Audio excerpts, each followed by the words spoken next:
Donc, pour méditer, pour la méditation, donc nous pouvons commencer par visualiser le Bouddha en face de nous, dans l'espace en face, à la hauteur de notre front. On peut visualiser le Bouddha. Et donc, en silence, on peut prendre refuge.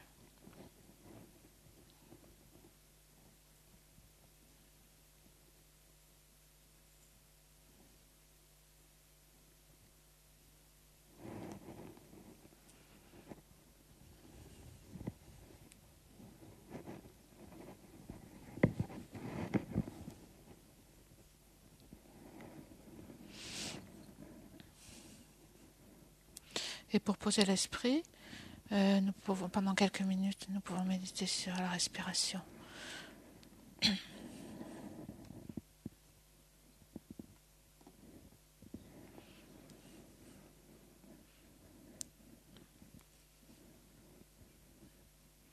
En ce qui concerne la posture, le point le plus important, c'est d'essayer de garder le dos droit. Donc la posture est en même temps détendue et ferme. Et donc pour juste quelques minutes, pendant quelques minutes, on peut garder notre attention sur le corps et sur la respiration.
En général, il est dit qu'il est très important de méditer sur l'impermanence et sur la mort dans le cadre d'une pratique spirituelle.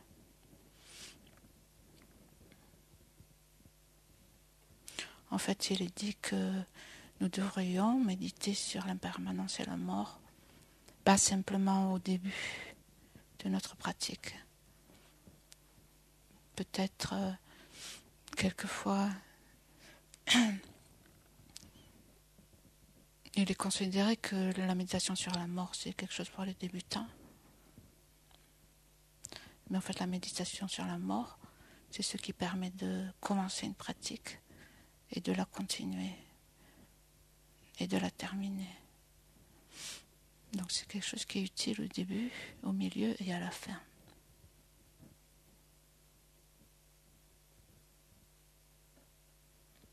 Et donc cela consiste en fait à... Cette pratique en fait consiste à être conscient de notre mortalité. C'est-à-dire de vivre avec la mort devant, en face. Et non pas caché quelque part.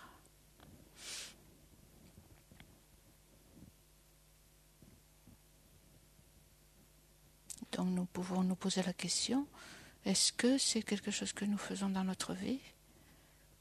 Est-ce que ça nous arrive, quelquefois, souvent, de penser au fait que nous allons mourir?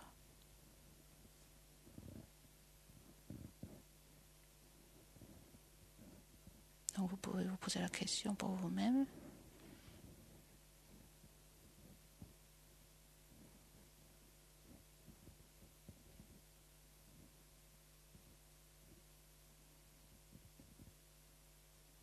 Et vous demandez aussi, est-ce que j'ai peur de la mort?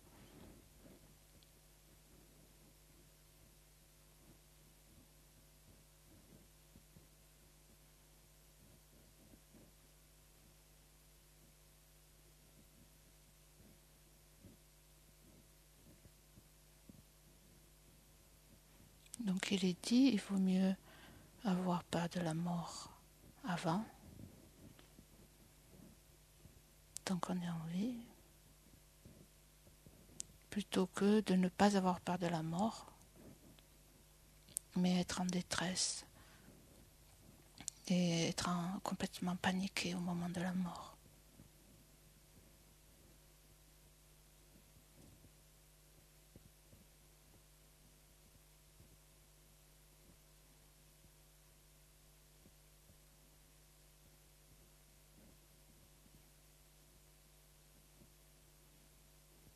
Donc la peur peut nous aider en fait. La peur peut nous aider à nous préparer à la mort.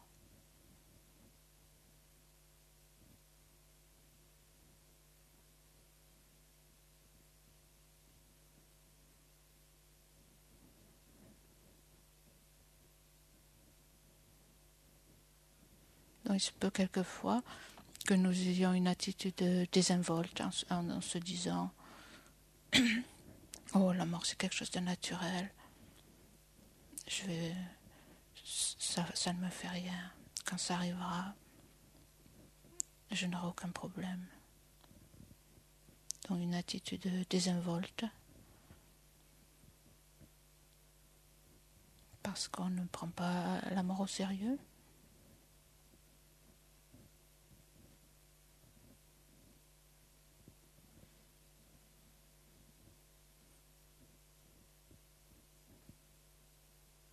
Mais en fait, c'est quelque chose d'important parce que c'est un passage. La mort est un passage vers une nouvelle vie. Parce que tout ce qui repose sur ce corps s'arrête à la mort, mais l'esprit continue et prend une nouvelle renaissance.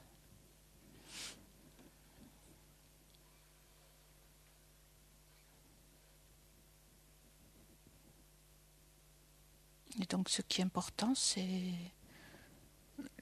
la destination que nous allons prendre après notre mort.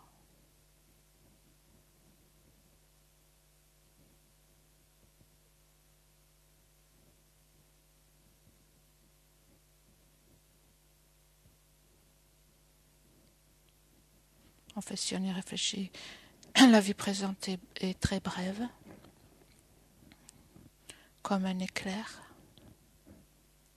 Comme un éclair illumine la nuit pendant une seconde, éclaire tout ce qu'il y a autour. Donc notre vie, en fait, elle dure le temps d'un éclair. Elle est vraiment courte. Si on compare cette vie avec toutes les vies qu'on a eues précédemment, toutes les vies qui vont venir, en fait, cette vie, c'est comme quelques secondes.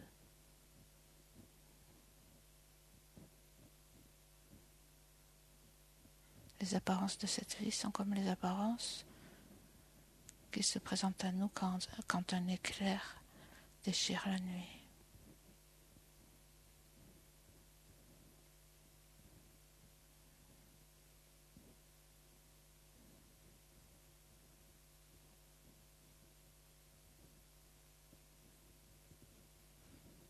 Et que faisons-nous pour nous préparer donc à ce moment-là ?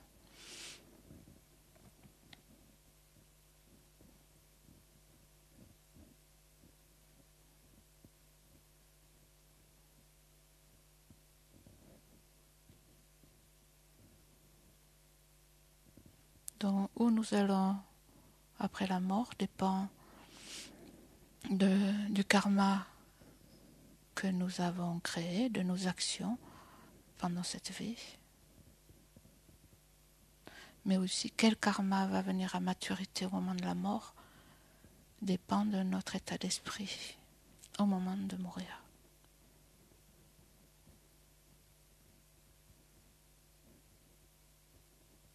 Donc si nous mourons dans le désespoir, la colère ou l'attachement dû au fait d'être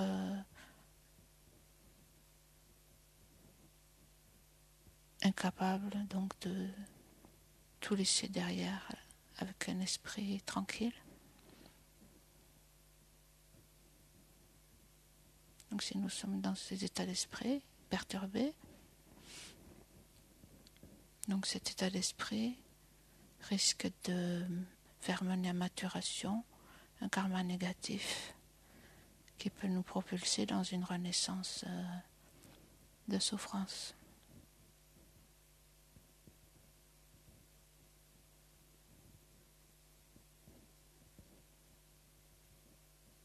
Donc il est important de nous préparer à la mort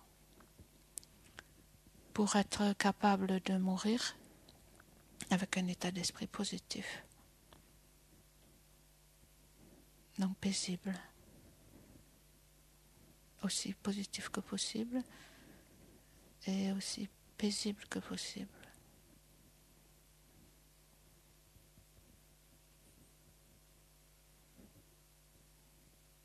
Pour que cet état d'esprit positif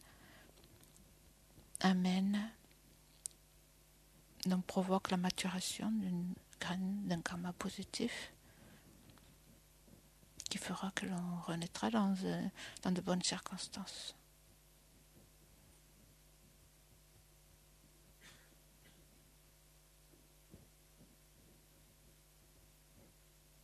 Donc en fait c'est le travail d'une vie de se préparer à ce moment-là qui est si crucial pour notre avenir.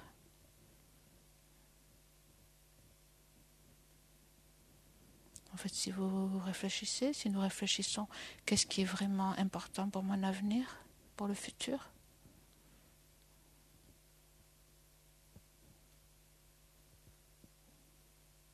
En fait, la seule chose certaine pour le futur, c'est que je vais mourir.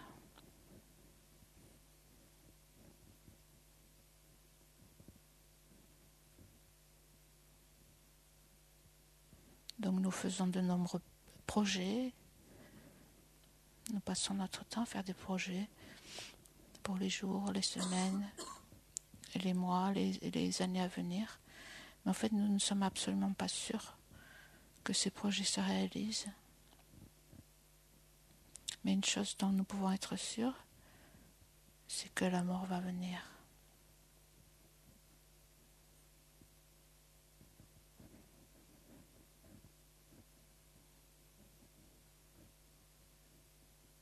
Et donc il est important de se préparer, de s'y préparer.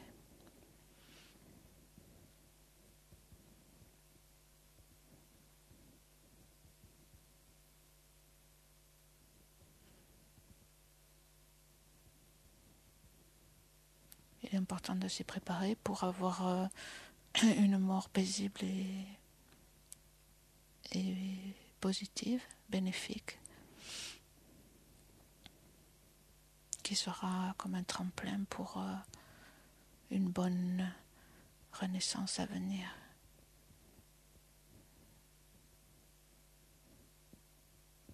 Où nous pourrons continuer en fait notre pratique spirituelle.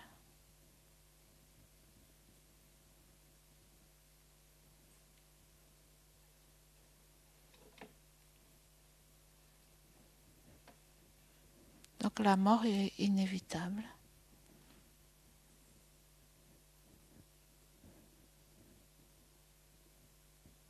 Et ça, c'est quelque chose que tout le monde sait.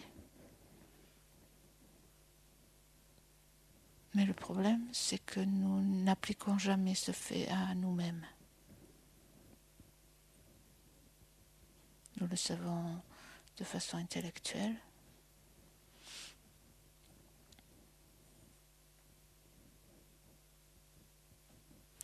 Mais nous ne laissons jamais ce fait, en fait, nous toucher vraiment.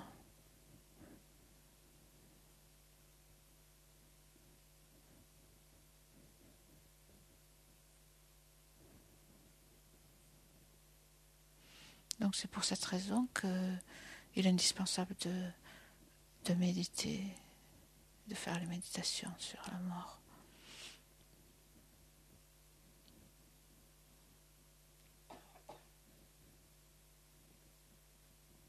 Donc la façon de procéder, en plusieurs points, c'est de penser que effectivement tout le monde doit mourir et nous pouvons nous remémorer donc des exemples de personnes qui sont déjà parties.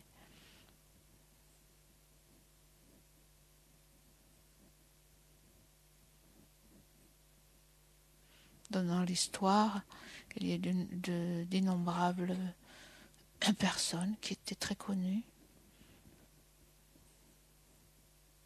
qui ont eu beaucoup de pouvoir, ou qui ont fait de grandes choses, ou qui ont fait des choses terribles. Donc des rois, des empereurs, des dictateurs, de grands saints, des artistes.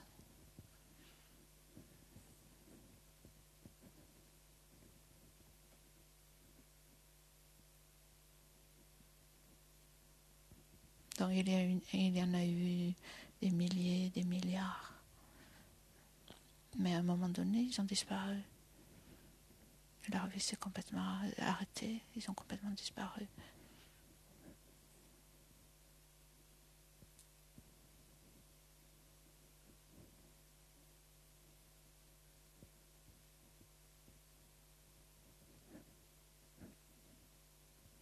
Il y a aussi d'innombrables personnes ordinaires, des milliards, qui sont venus sur cette terre, qui ont vécu, qui ont travaillé, qui ont joui de la vie,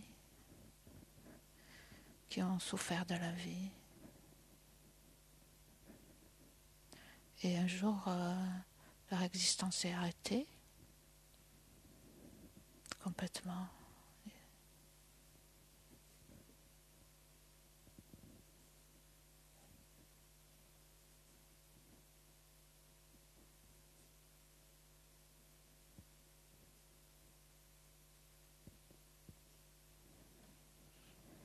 Donc essayez de passer en revue pour vous-même des exemples de personnes que vous avez connues dans votre vie, personnellement, ou dont vous avez entendu parler, des personnes, des gens de votre famille, ou des amis, ou des gens peut-être que vous n'avez pas beaucoup connus, mais dont vous avez entendu parler, donc ils sont mort.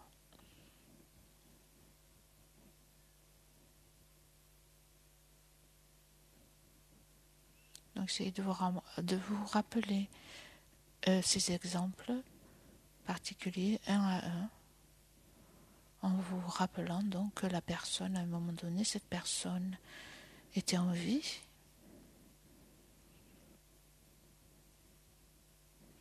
et à un moment elle est décédée et elle n'était plus là. Sa vie s'est complètement arrêtée.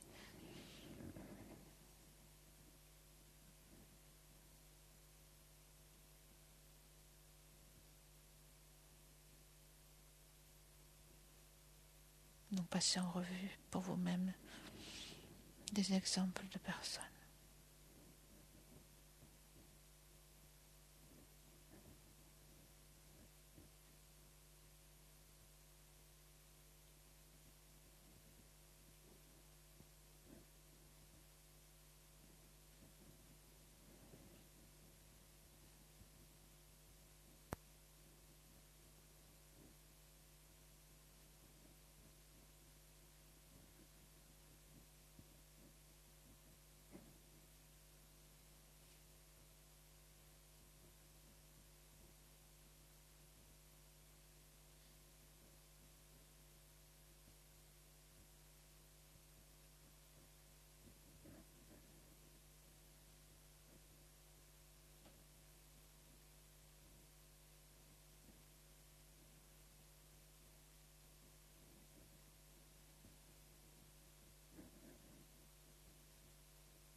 Et donc pensez, moi aussi, un jour je vais mourir.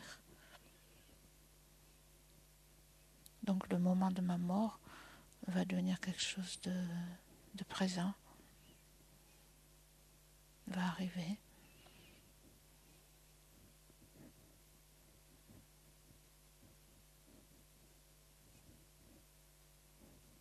Et aussi tous les gens qui me sont proches vont aussi finir à un moment donné leur vie.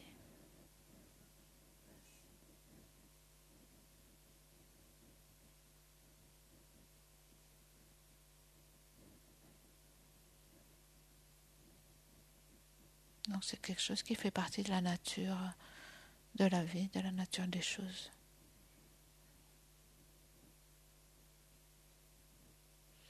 Pensez-vous qu'il y a que quiconque en fait qui est venu à naître est resté en vie pour toujours?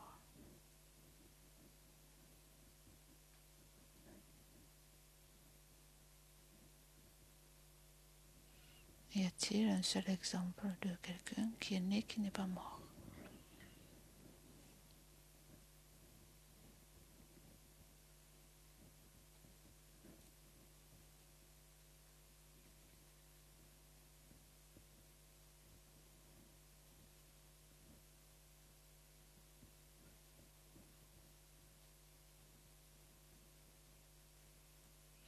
Si on pense aux 6 milliards, un peu plus de 6 milliards d'êtres humains qui vivent en ce moment sur la Terre, donc dans 100 ans, il en restera peut-être juste quelques-uns qui sont très jeunes aujourd'hui. Et donc nous tous, nous ne serons plus là, nous serons tous partis.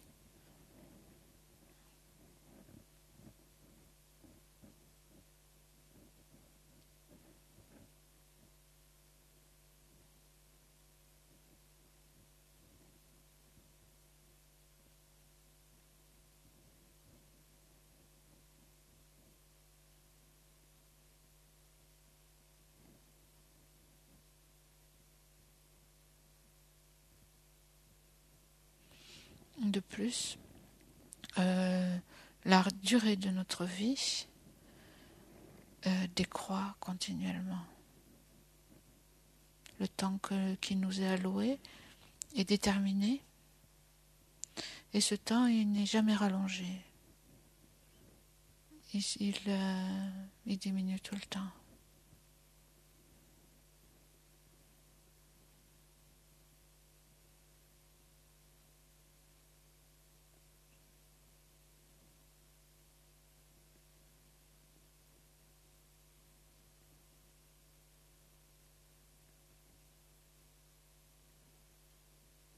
Donc c'est comme si nous étions dans un véhicule qui a un réservoir d'essence. Et donc ce véhicule avance. Donc nous ne pouvons pas nous en échapper, nous ne pouvons pas descendre, nous ne pouvons pas l'arrêter. Et ce véhicule, il avance continuellement, sans s'arrêter jamais. Et à un moment donné, lorsque le réservoir est vide, il s'arrête. Donc à chaque mètre, à chaque kilomètre, le réservoir se vide.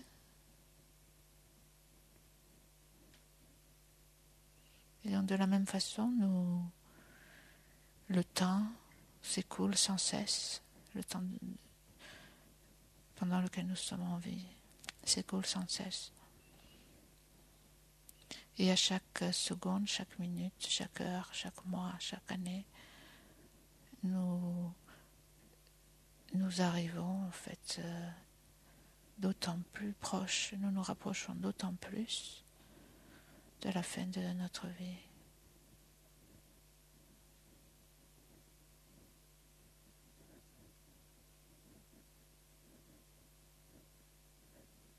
Donc vous pouvez méditer sur cette expérience du temps qui s'écoule, qui nous rapproche en fait du moment de notre mort. On prenait un exemple, par exemple l'exemple du véhicule, être dans un véhicule dont l'essence s'épuise, ou en prenant l'exemple par exemple du sablier,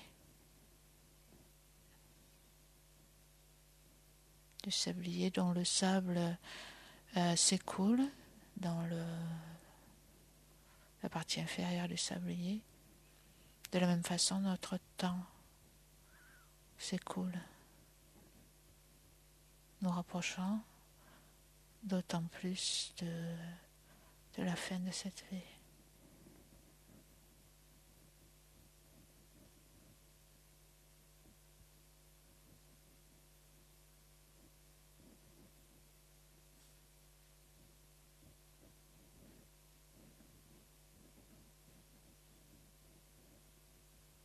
Donc chaque jour, chaque minute, chaque seconde, quand nous parlons, chaque mot dit dans la conversation est autant de temps en fait, autant de notre vie qui se termine et qui nous rapproche de la mort. Dans chaque activité, nous pouvons lier chaque activité à cette méditation. Même par exemple le fait de respirer, inspirer, expirer.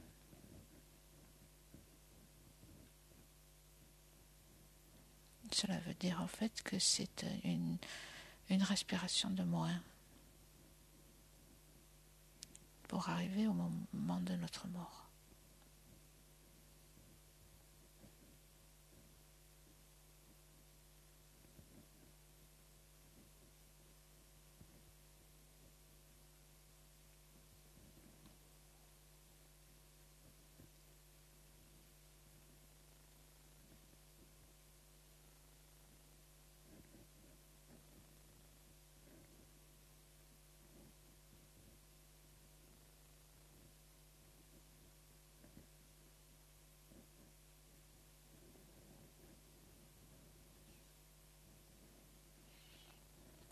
Et enfin, nous pouvons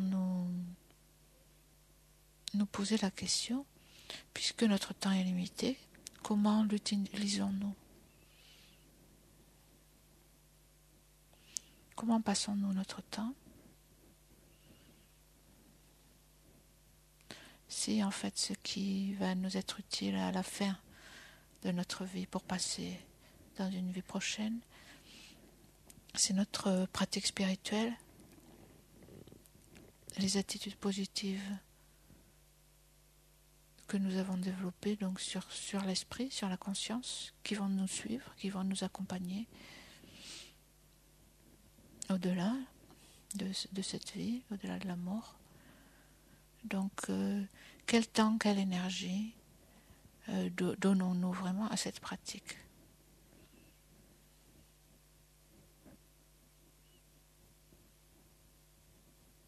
Donc, nous pouvons analyser pour nous-mêmes, en fait, la façon dont nous passons notre temps.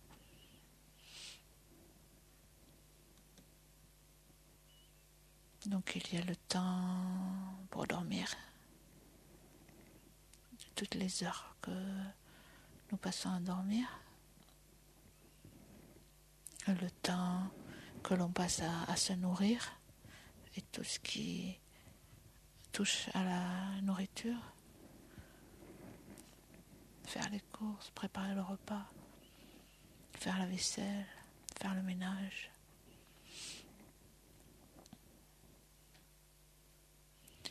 Le travail que l'on fait tous les jours, les distractions que l'on a, regarder la télévision, parler avec des amis, faire du sport.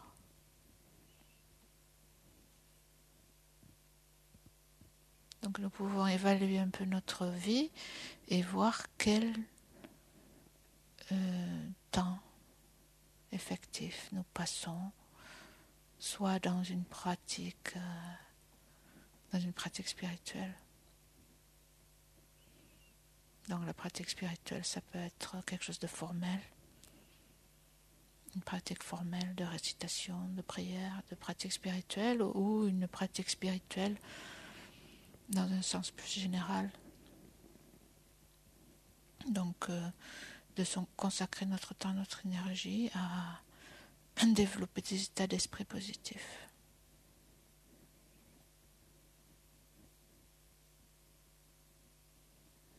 Donc par exemple, combien de temps passons-nous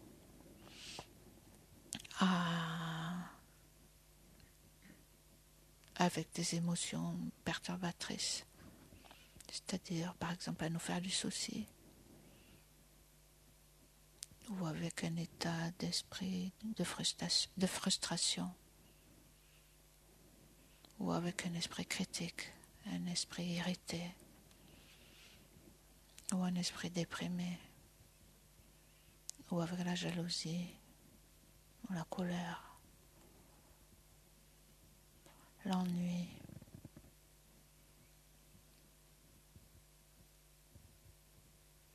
Ou le ressentiment, etc. Et quel temps passons-nous à essayer de développer des émotions positives, des états d'esprit positifs, comme réduire l'égoïsme, essayer de développer l'altruisme,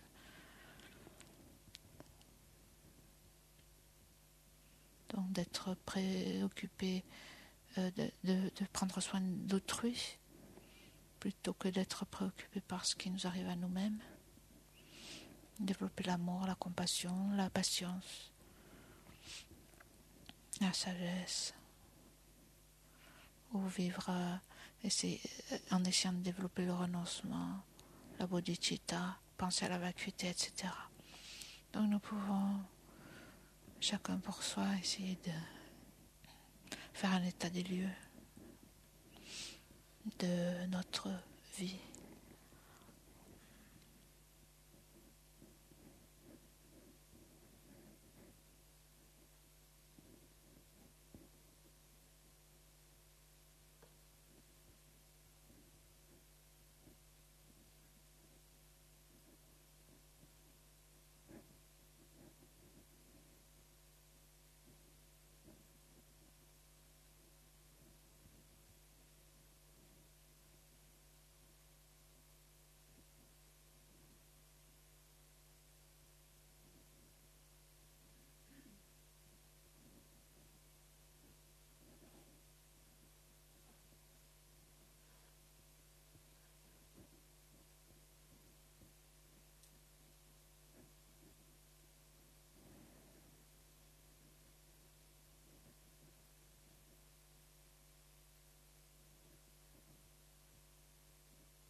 Et donc, pour conclure la méditation, nous pouvons chacun donc, à l'intérieur de notre propre esprit essayer de voir qu'est-ce que nous a à l'issue de cette méditation, quelle intuition nous avons eue, qu'est-ce que nous savons, ou quelle intuition, s'il y a une intuition forte qui vous est venue pendant cette méditation, comme une sagesse que vous en retirez. Donc, essayez de porter votre attention sur cela. Et aussi, si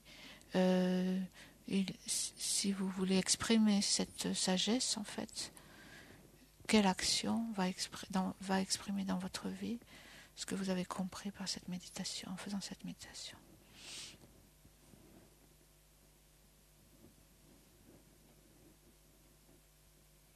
Est-ce que vous pouvez donc déterminer une action que vous voulez suivre ?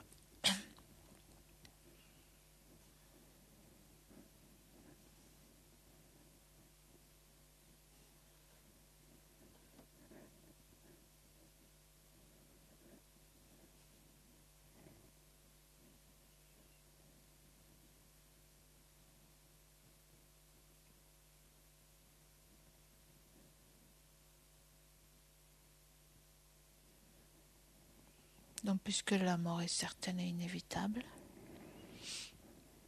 donc je dois pratiquer le dharma. Et donc cette pratique, elle peut se faire dans vos propres termes.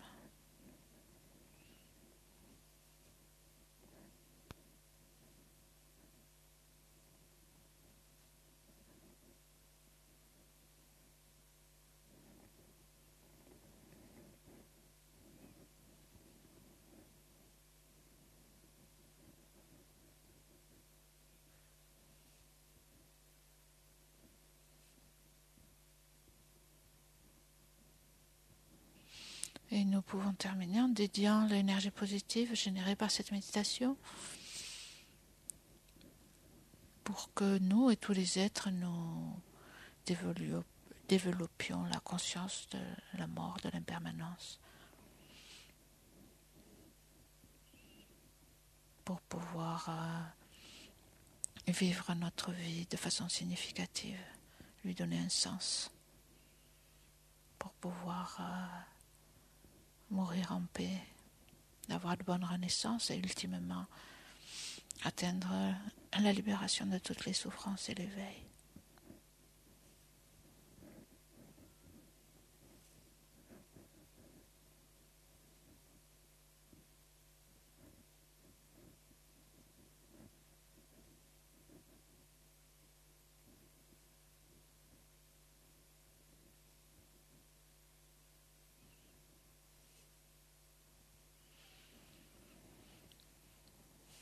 Et donc, ce que nous avons fait, en fait, c'est les premiers points de la méditation en 9 points dont Geshe-la a parlé tout à l'heure.